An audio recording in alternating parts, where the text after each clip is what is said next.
একদিনের ক্লাসে শিক্ষক ঢুকে ছাত্রদের জিজ্ঞেস করলেন, আচ্ছা, বড় হয়ে তোমরা কে কি হতে চাও?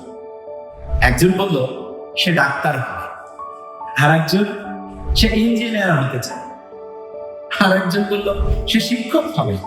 কিন্তু ছোট্ট আয়ান, সে বলল আমি বড় হয়ে ভালো মানুষ হতে চাই। পুরো ক্লাসে একটা নিস্তব্ধতা নেমে আসে। আমরা কি কখনো ভেবে দেখেছি আমরা আমাদের সন্তানদের ভবিষ্যৎ বলতে শুধুই ক্যারিয়ার শিখিয়েছি, অথচ বাস্তবতা বলবো ডিগ্রি একটা কাগজ আর পেশা একটা উপার্জনের উপায়, কিন্তু চরিত্র সেটাই একজন মানুষকে প্রকৃত মানুষ বানায়। আমরা সন্তানকে যতটা উৎসাহ দেই অ্যাডমিশনের প্রস্তুতিকে, তার অর্ধেককে দিয়ে আখলাক শেখাতে। অথচ রাসূলুল্লাহ সাল্লাল্লাহু আলাইহি ওয়াসাল্লাম বলেছিলেন, তোমাদের মধ্যে সেই ব্যক্তি উত্তম যার চরিত্র উত্তম। সন্তানের লক্ষ্য ঠিক করার আগে চাই তার ভিত্তি গড়া।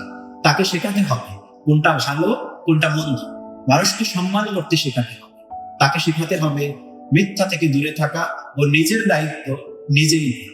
তাহলে সে যাই হোক আল্লাহর কাছে সম্মানিত থাকবে আর সমাজে হয়ে উঠবে এক আলোচনার মানুষ।